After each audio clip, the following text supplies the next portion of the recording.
bonsoir à tous. Vraiment, toutes mes excuses. Difficultés techniques, plusieurs niveaux. Et donc, nous nous sommes mis d'accord avec Komi de reprendre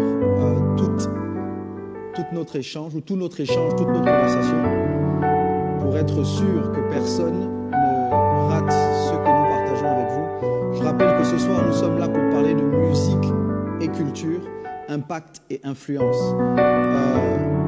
Et Komi, bonsoir à nouveau. Bonsoir à tout le monde. Vraiment, désolé, je sais que c'est pas de ton côté le bug, mais l'équipe s'arrange pour que les choses passent. Donc là, je pense qu'on est opérationnel. Ok. Donc, je demandais et je redemande tout à l'heure, plusieurs t'ont connu depuis le groupe Mauvaise Haleine, avec Matt Seigneur Lyon. La question que plusieurs se posent, à part vraiment ceux qui te suivent régulièrement, mais c'est qui est Lord Ekomindon aujourd'hui? Lord Ekomindon, c'est un auteur, un compositeur, un interprète, un musicien, un dessinateur, un rêveur, un penseur, un combattant, un guerrier africain qui met tous les moyens qui sont les siens dans une vision optimiste de l'Afrique. En français facile, c'est un fils d'Afrique qui rêve du meilleur pour l'Afrique et qui fait de son mieux à son échelle à lui pour que les choses avancent en Afrique. D'accord. Merci beaucoup. J'ai écouté régulièrement plusieurs de tes albums que j'ai trouvé d'ailleurs extraordinaires. La question que je me suis posée, c'est est-ce que je vais utiliser un mot. Est-ce que tu as toujours été traditionnaliste? Sinon, qu'est-ce qui a suscité ce retour aux sources? Bon, je ne sais pas si je suis traditionnaliste. Le mot est un peu fort, il est même trop fort.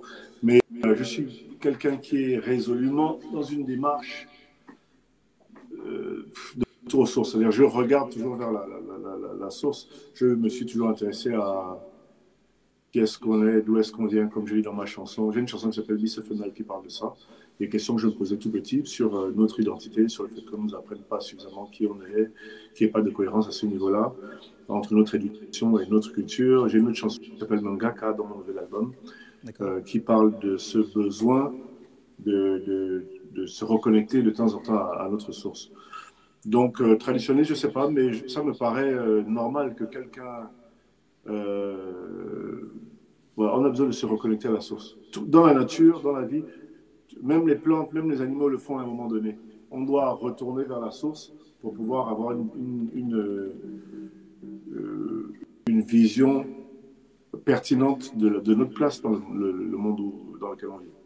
D'accord. Qu'est-ce qui a suscité? Parce que bon, est-ce que tu l'as toujours été? Ma question, c'est est-ce qu'il y a eu quelque chose qui a déclenché ce déclic qui justifiait le fait que tu repartes aux sources? Ou bien ça a toujours été ta façon de penser depuis toujours? Non, c'est ma façon de penser depuis toujours. Alors, il y a un déclic, il y a des interrogations permanentes qui datent de tout petit, comme j'ai eu dans ma chanson. C'est, des fois, on est dans un environnement comment dire ça?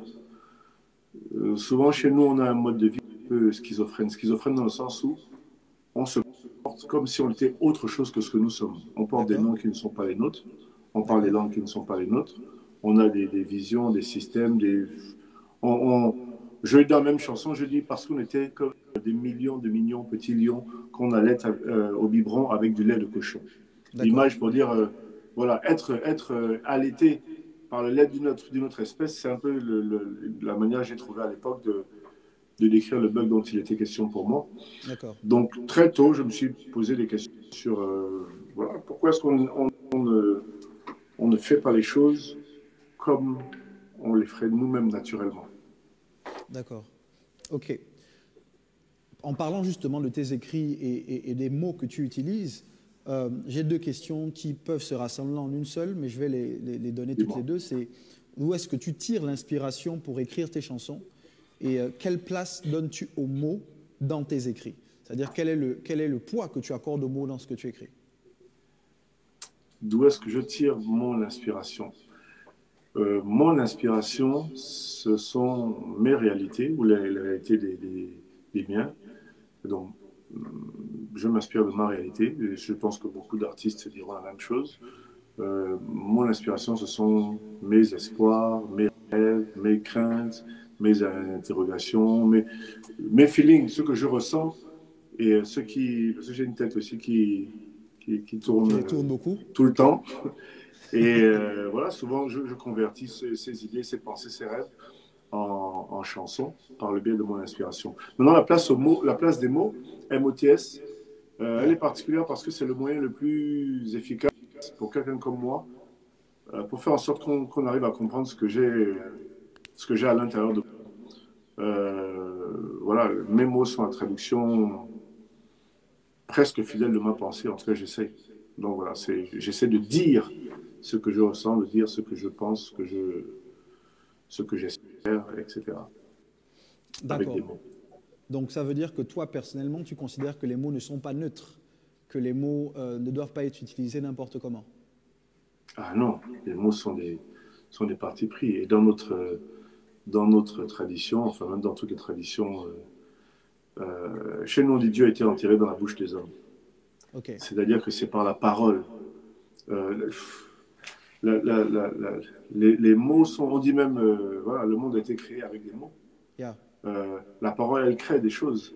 tout à La fait. parole, elle soigne. La parole, tout est dans les mots. D'accord. C'est très, très important.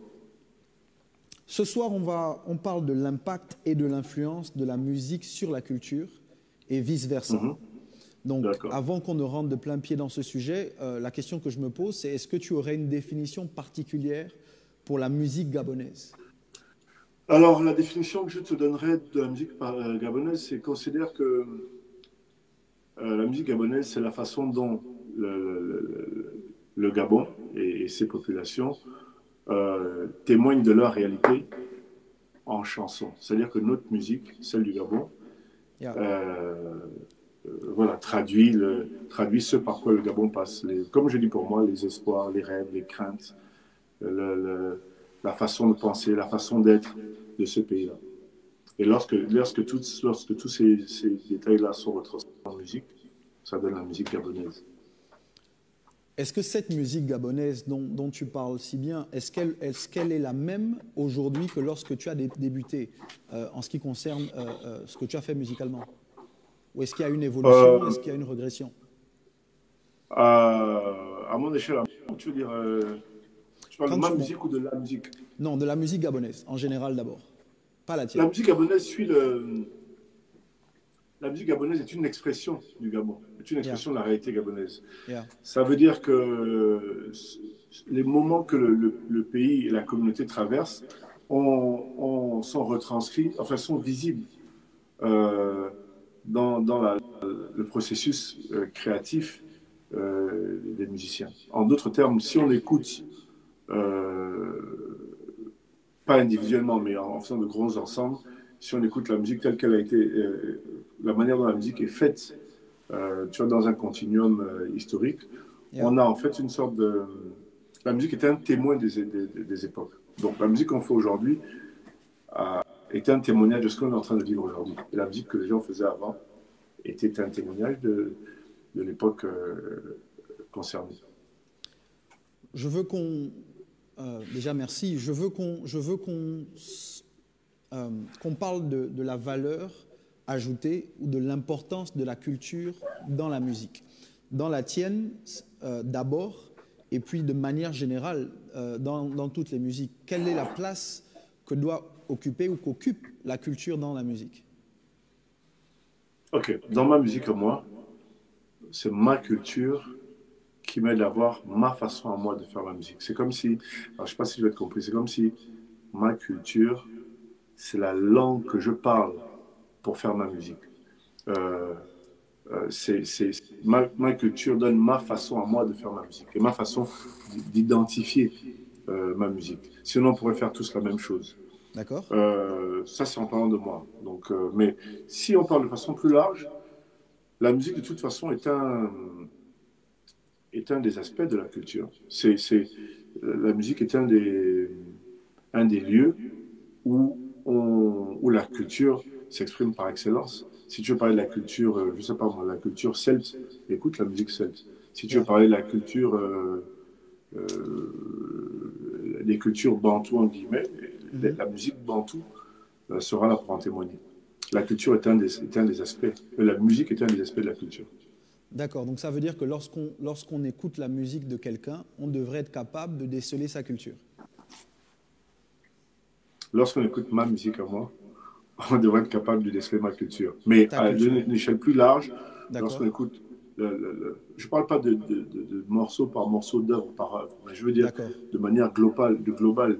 Si tu écoutes, je ne sais pas moi, le gospel américain, tu comprendras ce qu'ont vécu les gens qui sont les créateurs de ce genre-là. Si tu écoutes le coupé-décalé ivoirien, dans son ensemble, tu comprendras ce que c'est la communauté concernée. Tu comprendras un bout de l'histoire de la communauté qui a créé et qui a produit ce genre musical-là.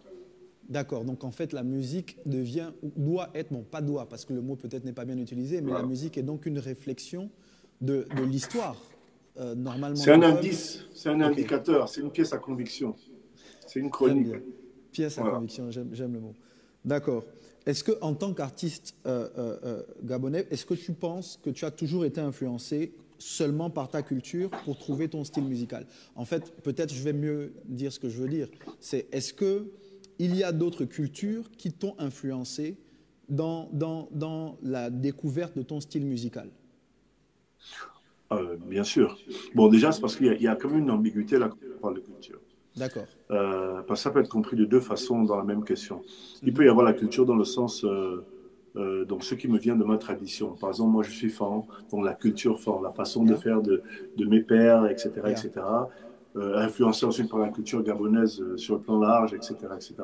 Mais la culture, c'est aussi les éléments, comment dire ça, auxquels on est exposé tout au long de notre vie. Hein. Donc, on a une culture qui nous vient de la colonisation française, on a la culture de ce qu'on regarde à la télé, de ce qu'on écoute à la radio, etc. Mais pour revenir sur ta question, rappelle-la s'il te plaît, pour pas que je m'évade. Non, il n'y a pas de problème. Ce que je demandais, c'est est-ce que pour trouver ton style musical, tu as seulement été influencé par ta culture, donc d'où toi tu viens, la culture de tes pères, ou est-ce qu'il y a autre chose qui a contribué à ça, la découverte de ton style musical? Voilà. Ben, c'est à l'image de ce que je suis aujourd'hui. Moi, je suis un Africain avec donc un apport de ma tradition qui vient de mes pères PERES, mais aussi je suis influencé par l'environnement résolument moderne dans lequel je suis aujourd'hui. Je fais du rap, du hip-hop. Là, ça nous ramène à une culture justement qui est celle de la côte est des États-Unis, du Bronx, de Brooklyn, de Harlem, etc. Donc du rap au sens le plus américain du terme. Mais cette base africaine-américaine a servi de socle pour des éléments typiquement africains que j'essaie d'utiliser dans ma musique. Donc c'est un mix entre ces deux cultures-là. D'accord. De manière générale, lorsqu'on parle de musique, certains la voient comme un moyen de divertissement. D'autres encore, c'est un moyen d'éducation ou de transmission de valeurs. Ça veut dire qu'ils considèrent que lorsqu'ils font de la musique en tant qu'artistes, ils essayent de faire passer un message, de transmettre des valeurs. Ce n'est pas juste un moyen de se divertir ou de créer le buzz ou de provoquer l'assentiment de la foule. Quel devrait être, selon toi, le rôle de la musique dans la société? Comme tu as dit tout à l'heure, le mot « devrait » te pose problème. Je pense qu'il n'a pas sa place là. C'est un fait que la musique, on dit la musique adoucit les mœurs, la musique est faite pour... la musique fait du bien quand on l'écoute, la musique a cet effet magique là, la musique c'est quelque chose de beau. Il y en a qui te diront même que les anges chantent, on va même te parler d'instruments de musique, même lorsqu'on parle des choses... enfin, je ne vais même pas aller sur ce terrain-là, mais disons la musique a ce côté... par essence, ce côté divertissant, un côté le beau, etc. Tout à fait. Mais la musique est chez nous d'ailleurs, même sur le plan traditionnel, est un bon moyen c'est un bon vecteur de valeur, d'éducation. C'est une manière de conserver les choses et une manière de transmettre les choses aussi. Chez nous, on apprend... on a des chansons pour apprendre à compter, on a des chansons pour les mariages, des chansons pour les décès, des chansons de petits garçons. Quand on mange, on danse, on chante. L'un n'empêche pas l'autre. Donc, il ne s'agit pas de dire aux gens qu'il faut chanter pour faire passer un message ou bien il faut chanter pour divertir. Il y a de tout dans ça. C'est tout ça à la fois. D'accord. Donc ça veut dire que dans la société, la musique n'a pas une obligation, mais normalement, lorsqu'on regarde à la société, la musique se retrouve dans différents aspects de la société, que ce soit celui de l'éducation, celui du divertissement ou autre. Quel que soit l'endroit où on regarde, effectivement, il doit, pas il doit, parce que bon, c'est un mot regarde, que j'utilise. Je te reprends l'exemple de chez nous. Chez nous, il y a du chant et de la musique dans tout. Regarde, bon, ça existe partout chez nous, mais je vais prendre l'exemple des Pounous au sud du Gabon, où tu as les pleureurs et les pleureuses pour les décès. Donc tu as une tradition où on apprend à chanter pour pleurer, si tu veux. Tu vois, ça existe à toutes les échelles de la vie. Je t'ai repris l'exemple tout à l'heure de quand on est petit, on a des chansons, même quand on mange. Quand tu as ton bout de pain, il y a une chanson qui te vient à l'esprit.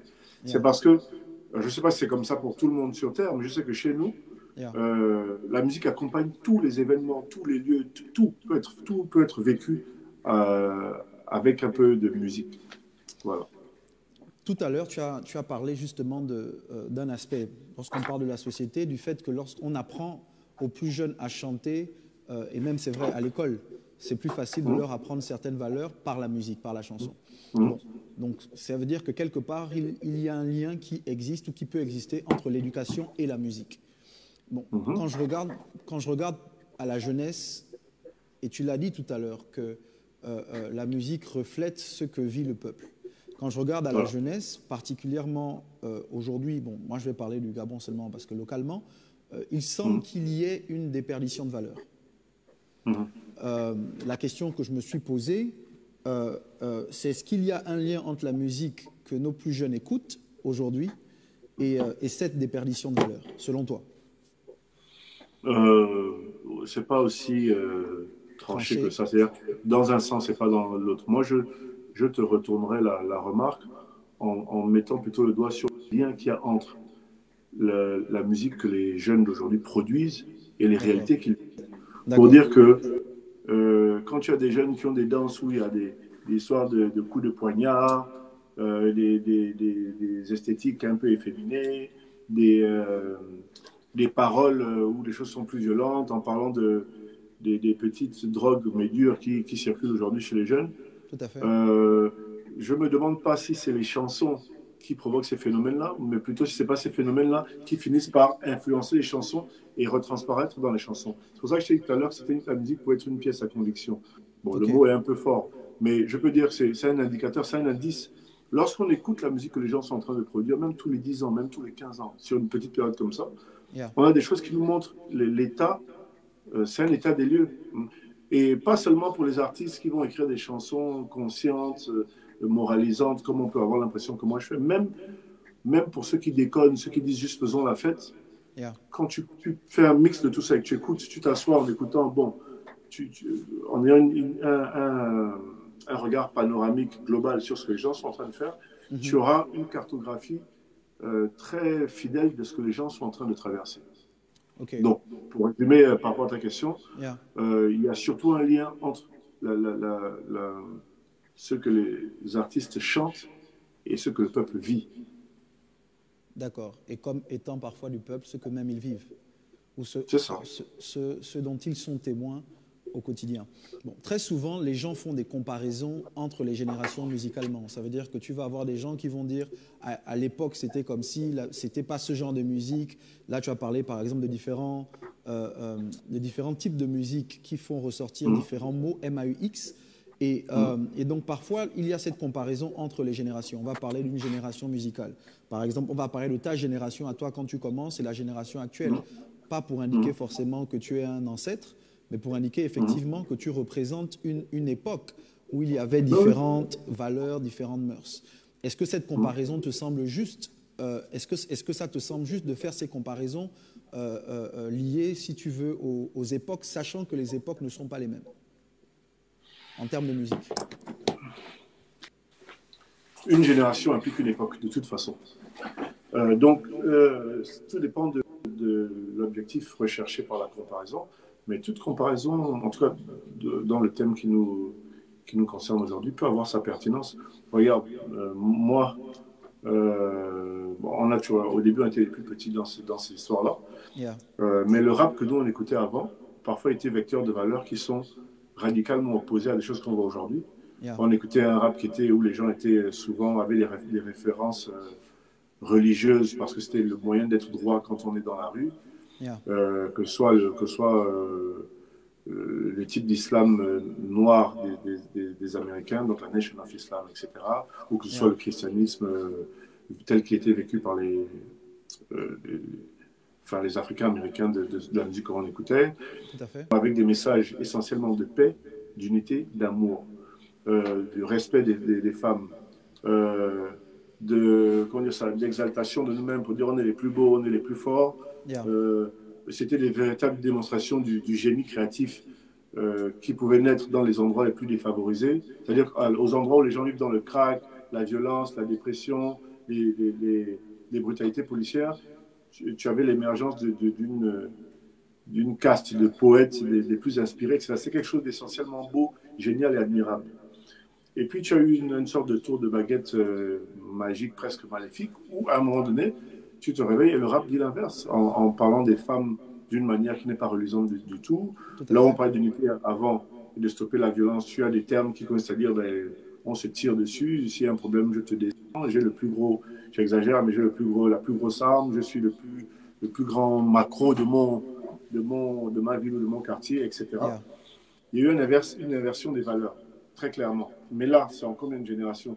C'est entre le rap que j'ai écouté quand je commençais à faire du rap et le rap d'aujourd'hui, tu vois. Donc, ça peut être intéressant d'observer ce que chaque génération exprime à travers sa musique, parce que c'est encore une fois un indicateur de ce que chaque génération vit. D'accord. Est-ce que, et je veux rester sur cette lancée, mais est-ce que la musique, tout à l'heure tu as parlé de pièces à conviction, je veux utiliser un mot, est-ce que la musique est une arme, ou peut être une arme, dans un combat dans lequel sont engagés les artistes pour justement s'attaquer à des mots MAUX ou à des choses qui minent la société dans laquelle ils vivent et qu'ils essaieraient de combattre? Je pense que mon cheminement en est un témoignage patent. Ma musique est une arme, et on a même souvent coutume de dire, c'est une arme d'instruction massive. Je me suis servi et je continue à me servir de ma musique, parfois de façon naïve, mais de façon pragmatique, comme un moyen de réveiller, parfois, comme un moyen d'éduquer, comme un moyen de divertir, comme un moyen de faire réfléchir, mais le tout dans le cadre d'un combat, clairement d'un combat. Un combat pour la renaissance africaine, pour l'éveil de l'Afrique, pour que les miens prennent conscience des dieux qu'ils sont, de la grandeur qui est la leur, et puis de l'urgence dans laquelle ils sont. Donc oui, la musique peut être une arme. D'accord. Merci beaucoup, parce que justement, j'allais te demander quel était le combat de ta musique à toi. Et donc, je veux passer à l'autre question, c'est quel est l'impact que tu souhaites que ta musique ait sur la génération qui va devoir prendre la relève, donc la jeunesse, parce que bon, ça, c'est l'un des groupes de la société qui me tient beaucoup à cœur, la jeunesse. Quel est l'impact que tu souhaiterais que ta musique ait sur la jeunesse? Que ma musique porte un message d'autodétermination. Que la jeunesse, celle qui vient, en tout cas après ma génération à moi, se réveille avec pour acquis des choses que nous, on a dû, des choses pour lesquelles on a dû se battre, tu vois, notamment le fait de pouvoir considérer qu'on doit se battre pour notre souveraineté, c'est-à-dire le droit de décider nous-mêmes de ce que l'on veut pour nous-mêmes de façon souveraine. Quand je parle d'autodétermination, c'est la capacité à dire nous avons un rêve et nous devons décider, nous devons choisir ce que nous avons envie d'être. Nous devons choisir nous-mêmes. Ce ne sont pas les autres qui doivent nous dire ce que nous sommes. Vous êtes ci, vous êtes non, non. Nous, on dit, on se voit comme ça et on se bat pour être comme ça, on décide d'être comme ça. C'est donc un message d'autodétermination, un combat pour la souveraineté. C'est un rêve d'unité africaine, parce que la seule moyen, le seul moyen efficace de faire du mal à l'Afrique, c'est de la diviser. Euh, Ok. lorsque l'Africain, et quand je dis Africain, c'est vulgairement ce qu'on appelle les Noirs, pour faire vite. Yeah. Euh, lorsque l'on est, lorsqu'on est unis, on ne peut rien contre nous. Et c'est ce que je chante. C'est ce que je chante. Maintenant, je peux être juste un petit oiseau qui chante le matin comme un coq. J'ai une chanson qui s'appelle comme ça, qui s'appelle Adorfop, où Mhm. c'est l'histoire à un moment donné, où c'est un personnage qui prend la forme d'un coq et qui chante aux dernières lueurs de la nuit pour demander au village de se réveiller, pour, euh, pour leur annoncer avec enthousiasme le retour du soleil. Voilà, donc Yeah. c'est ça le message. C'est réveillez-vous, prenez conscience de la force qui est la nôtre, du pouvoir qu'on a naturellement à l'intérieur de nous. Et Yeah. une fois qu'on en est conscient, on peut bâtir l'Afrique de nos rêves. Super. Bâtir l'Afrique de nos rêves. C'est une phrase que je vais retenir. Euh, je veux revenir sur la musique, du moins. Mmh. Euh, bon, on va être plus spécifique, ta musique. Ce que moi, Mmh. et tu vas me corriger si je me trompe, mais ce que moi je constate, et tu l'as dit différemment tout à l'heure, c'est que la musique et la culture euh, ne peuvent pas véritablement être divisées. Donc, on ne peut pas forcément parler d'introduction ou d'introduire la culture dans la musique parce que la musique fait partie de la culture. Voilà. Mais bon, ma question, c'est comment faire pour utiliser ces traditions, du moins comment introduire de manière moderne ces traditions dans sa musique. Je ne sais pas si ma question est bien posée. Oui, bon, écoute, c'est un peu ce que moi j'ai toujours fait, mais d'ailleurs, ce qui est beau aujourd'hui, c'est que le rap africain est devenu résolument africain. Le rap français, par exemple, le rap français aujourd'hui, c'est comment dire ça? C'est presque une succursale de la musique africaine aujourd'hui, hein. C'est-à-dire qu'on a un rap bien français avec des sonorités que l'on doit au rythme d'Afrique centrale, du Congo, du Gabon ou de Côte d'Ivoire, etc. Alors, comment faire pour revenir à la question telle qu'elle est posée, pour introduire notre culture Yeah. dans notre musique? C'est une simple question de cohérence et ça devrait être la chose la plus facile au monde. Euh, si je chante dans ma langue, c'est fait. Si j'utilise mes instruments, moi il est toujours question de harpe. Ben, ça ne devrait pas être un exploit que, qu'un enfant de harpiste qui a grandi au milieu des harpes, il fait de la musique. Quoi de plus simple que de prendre les instruments avec lesquels tu as toujours grandi? Yeah. Logiquement même, retrouver une guitare et jouer de la guitare sur une de mes compositions, c'est même plus difficile que de prendre une harpe. J'ai grandi au milieu des harpes. Yeah. Chanter en fort devrait être plus facile que de chanter en français. Je suis fort. Euh, j'ai été élevé dans cette langue-là. Mettre les danses de chez nous ne devrait pas être un exploit.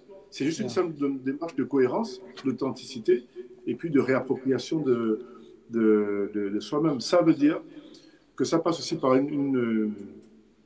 le fait de décomplexer, de se décomplexer, d'assumer qui on est et de faire Yeah. les choses naturellement. Voilà. D'accord. Donc ça veut dire qu'il faut, parce que bon, là tu as pris des exemples qui de mon point de vue sont des exemples qui, où tu t'identifies plus facilement. Tu parles des gens justement qui ont grandi dans un environnement où il y avait cette proximité ou ce lien très fort avec leur tradition, avec leur culture, parce qu'elle est transmise de génération en génération. Là, je veux te poser la question pour ceux justement qui n'ont pas eu le privilège de grandir au milieu des harpes, ou au milieu de la harpe, ou au village, qui ne sont jamais allés au village, quand bien même ils sont clairement gabonais ou ils sont clairement africains. Donc, comment faire le lien justement entre cette tradition qui est la leur et la musique qu'ils essayent de faire? En réalité, c'est ce que je dis avec mon propre exemple. Je ne suis pas un traditionnaliste qui a grandi au village en parlant parfaitement sa langue, etc. Au contraire. Mais c'est pour dire que même si je suis le plus déraciné du Gabon, le plus déraciné du Gabon qui est gabonais, qui vit au Gabon, c'est quand même un Gabonais qui a quand même la culture gabonaise, qui n'a pas besoin de dire je vais chercher une harpe ou chercher à parler ma langue. même dans le français tel qu'on le parle aujourd'hui au Gabon, avec nos expressions, notre façon de penser, ce n'est pas la même chose que si j'étais canadien ou si j'étais français, D'accord, etc. Donc, d'accord, j'ai parlé de cohérence et d'authenticité. Il ne s'agit pas de dire que je veux donner l'impression d'être africain ou je veux d'accord, sonner africain. Je suis africain, d'accord, même si je ne veux pas, même si je ne parle pas, je le suis. Donc, ce que je vais faire naturellement, va, cette africanité va transparaître d'une façon ou d'une autre. Si moi je prends l'exemple de la harpe, en disant ben, j'ai grandi au milieu des harpes, ben, j'ai grandi au milieu des harpes, et il y a beaucoup d'autres choses au milieu desquelles je n'ai pas grandi. Mais c'est pour dire que les petites choses qui me restent sont celles que que je vais utiliser. Et quand j'ai l'impression de ne pas de n'en avoir aucune, enfin, c'est-à-dire si je parle pas ma langue, je ne joue d'aucun instrument, etc., etc., yeah, mais ce n'est pas les choses les plus difficiles à trouver. Pour un Gabonais au Gabon, on a nos parents, faut être dans une démarche de retour aux sources, tout à fait. apprendre à avoir une démarche qui puisse être intelligible pour nos parents, nos grands-parents, apprendre à parler nos langues, Yeah. connaître nos traditions, etc. Emprunter le chemin de la tradition, en fait, tout simplement. D'accord. Merci beaucoup. Je pense que ça va aider et que ça aide énormément. Euh, je veux parler du futur. Ok. Parler du Mhm. futur. Comment est-ce que tu vois la culture gabonaise impacter la société et la musique dans dans les 10 prochaines années? Comment est-ce que je vois la culture gabonaise? Hmm. Ce qu'on fait au Gabon, ce qu'on est, quel est l'impact que tu vois et je sais que là, je te mets dans un rôle peut-être qui n'est pas forcément le tien, qui est un rôle, bon, quoique, j'ai écouté ta musique, je pense que c'est ton rôle. Un rôle de prophète, un rôle de personne qui regarde dans le futur ou qui donne une direction. Comment tu vois la musique, ou du moins la culture, influencer la société et la musique? Les musiciens, on a quelque chose de presque magique et de presque prophétique, et ça peut peut-être sonner d'une manière étrange si je le dis dans un cadre plus ou moins chrétien, mais j'y crois profondément. C'est-à-dire que euh, sans le vouloir, on se tient dans une position qui nous permet même inconsciemment de voir des choses que les autres ne voient pas et de le voir longtemps à l'avance. D'accord. Euh, J'ai presque envie de te dire que toute chanson écrite et composée dans les règles strictes de l'art revêt un caractère prophétique. La musique, en tout cas celle de Mauvais Ami, celle de Laure de Comindon, a toujours chanté, et je le dis, mon catalogue est là, donc il suffit de l'écouter. De façon involontaire, on a toujours dit des choses euh, qui, qui en avance, tout simplement. Donc, et c'est pourquoi? C'est parce que les expressions artistiques, elles contiennent en elles-mêmes, elles permettent de voir en petit certaines choses qui vont se voir en grand plus tard, tu vois. Yeah, yeah, Donc, malheureusement, l'état des lieux de la musique telle que je l'entends aujourd'hui annonce une déliquescence, un délabrement. Alors, je ne suis pas un oiseau de mauvaise augure, mais c'est la réalité. Quand j'entends ce qui se fait, comment ça se fait aujourd'hui, ce n'est pas de bonne augure. J'ai fait une chanson qui s'appelait Rouge Nuage, en prenant l'image d'un nuage rouge, parce que tu sais, les nuages, la couleur des nuages nous donne une information sur la météo de demain ou la météo yeah, de juste après. yeah. Euh, la musique en elle-même montre ce qui va se passer. Je ne parle pas Yeah. des paroles précisément, hein, c'est pas parce que quelqu'un dit il va se passer ci ou il va se passer ça, mais ça permet déjà d'être dans une atmosphère. Attends, c'est Siri qui fait les siennes. Ça permet déjà Quand j'ai tort, j'ai les raisons que je ne donne pas. Ce serait reconnaître mes torts. les ordinateurs d'aujourd'hui qui Non, il parlent, n'y a pas de qui ont problème. une conversation. Bon, comment je vois euh, la musique d'aujourd'hui nous donne des avertissements sur demain. Euh, et la musique d'aujourd'hui aussi permet d'écrire déjà les espoirs, les prières pour ceux qu'on veut que demain soit. Yeah. Donc, voilà, en fait, c'est ce que je dis depuis le début, hein, c'est qu'on on a là quelque chose qui nous donne des avertissements et des signes par rapport à ce qui nous est réservé dans 5 à 10 ans. Par contre, ce n'est pas fataliste, parce que quand on sait ce qui peut se passer, ça nous permet de nous relever, ça nous permet de prévenir, tout simplement. Tout à fait. Avant de permettre à ceux qui sont connectés de poser une question, parce que bon, malheureusement, le souci technique nous a mis dans une position où on va devoir s'arrêter. Bon, je pense que tu sais, on est dans un état d'urgence, bref. Donc, on a un couvre-feu, donc il va falloir voilà. Donc, moi, ce sera ma dernière question avant de prendre peut-être une de questions parmi les gens qui sont connectés. C'est un point sensible, si on veut, mais c'est, de mon point de vue, important quand même qu'on en parle. C'est les droits d'auteur et la protection des œuvres. Concrètement, selon toi, qu'en est-il de ce sujet et surtout, qu'est-ce que ça a comme impact sur les artistes de notre pays? Qu'en est-il? J'ai une chanson qui s'appelle « Nous », que j'invite tout le monde à écouter. Donc, L'Or des communes, dans le titre, c'est « Nous ». Je l'ai sorti il y a 12 ou 13 ans, où je dis en long et en large, artistiquement, ce que je pense de tout ça. Pour répondre à ta question, je vais prendre une ligne de cette chanson qui dit « Les textes existent, mais le contexte persiste ». Peut-être qu'on s'explique avec la secte de Snake en exercice, vu que c'est de cette zik qu'on essaie de vivre. Les textes existent, c'est-à-dire que c'est un principe de loi, enfin de bon sens évident de se dire que si tu travailles, tout travail mérite salaire. Tu gagneras ton pain à la sueur de ton front. Voilà. Que quelqu'un travaille, il doit être rémunéré. En ce qui concerne la musique, c'est des choses qui sont légiférées, qui existent. Il y a des textes de loi pour ça. Les problématiques de droit d'auteur. Sauf que c'est comme des lois qui existent, mais qui ne sont pas en vigueur réellement. Dans le sens où les musiciens gabonais, et j'en suis un, ne perçoivent pas les droits d'auteur que leur musique devrait générer. En d'autres termes, c'est comme si je suis je sais pas moi, je plante des tomates et les gens ont le droit de venir manger mes tomates, de consommer, les apprécier, mais ils ne me payent jamais. Et la loi, les lois du pays ne permettent pas de régler cette injustice-là en disant, mais si vous consommez les fruits du travail de ce monsieur-là, il est normal qu'il soit rémunéré. Donc les radios diffusent, les télés diffusent, les bars diffusent, les gens consomment sans que l'artiste ne touche un franc pour l'artiste, pour le travail qu'il produit.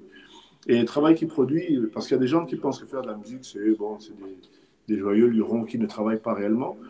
Mais souvent, même des gens comme moi, en tout cas, on travaille beaucoup plus que ceux qui se lèvent le matin pour aller au bureau et qui reviennent. On se fait tu te lèves à 6 h du matin et tu te recouches à 6 h du matin sans aucune exagération pour faire ce que les gens entendent, parce qu'on est passionné et parce qu'on est capable de travailler jusqu'à la dernière, jusqu'au dernier moment de lucidité. Bon, donc ça, c'est l'état des lieux. C'est que l'artiste gabonais, musicien et pas que musicien, n'est pas rémunéré pour sa production intellectuelle et artistique. Ben voilà ce qu'il en est pour répondre à ta question.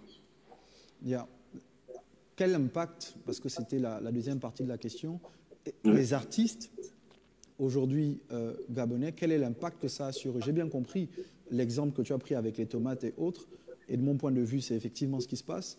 Moi, en fait, si tu veux, le deuxième volet de la question, c'était est-ce que ça n'affecte pas négativement j'ai envie de te dire, la production de musique? Parce que si à un moment, pour revenir sur ton illustration, tu produis, les gens mangent, ils consomment sans à un moment te payer, est-ce que ça t'encourage, toi, à continuer à produire des tomates en te disant que de toutes les façons, en gros, tu produis pas pour rien, parce que les gens apprécient et aiment, mais sauf que ça ne te permet pas à toi de subvenir aux besoins de ta famille ou des gens qui te sont proches ou à tes besoins? Écoute, tu as répondu toi-même à une partie de ta question, mais il n'y a pas que cet aspect. Donc, le fait de dire qu'on travaille sans être payé précisément pour notre travail. Bon, pour des gens comme moi, ça nous a obligés à trouver des alternatives, d'autres façons de faire, les produits dérivés par exemple, Tu fais une musique qui va avoir un impact. Cet impact te fait gagner en notoriété, en popularité, en influence. Ton influence ensuite va être reconvertie de telle sorte que tu sais que quand tu fais ça, les gens te suivent là-bas. Quand tu fais ça, les gens te suivent là-bas. Et il y a toute une logique il y a toute une logique qui permet de reconvertir ça en argent d'une manière ou d'une autre. On donne des conférences, des ateliers, on a des produits dérivés, des t-shirts, des cours de ceci, des cours de cela. Voilà. Donc, il y a moyen de gagner de l'argent malgré tout, mais c'est juste que comment dire ça, c'est des produits dérivés de la musique. C'est-à-dire, je pourrais être l'ami des Comindons en disant, et Comindon, lui, fait de la bonne musique, mais moi, je sais utiliser la musique des Comindons pour gagner de l'argent. Donc, moi, je vais gagner de l'argent, et lui-même, il n'en gagnera pas. Tu vois les droits d'auteur, c'est une reconnaissance directe du travail de l'auteur lui-même.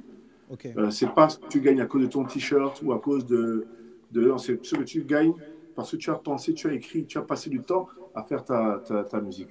Bon, l'impact que ça a négativement aussi, c'est que donc les gens, la valeur qu'ils vont donner à leur propre musique va être biaisée, ou alors en cherchant à survivre, les gens vont se retrouver à faire des choses qui n'aident pas sur le plan éthique, qui n'aident pas forcément leur musique.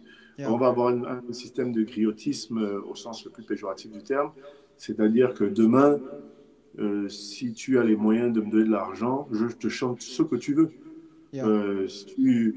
S'il faut chanter pour la politique, pour le religieux, pour n'importe quoi qui va donner de l'argent, enfin qui me permet de gagner quelque chose, je vais mettre en avant mon besoin de vivre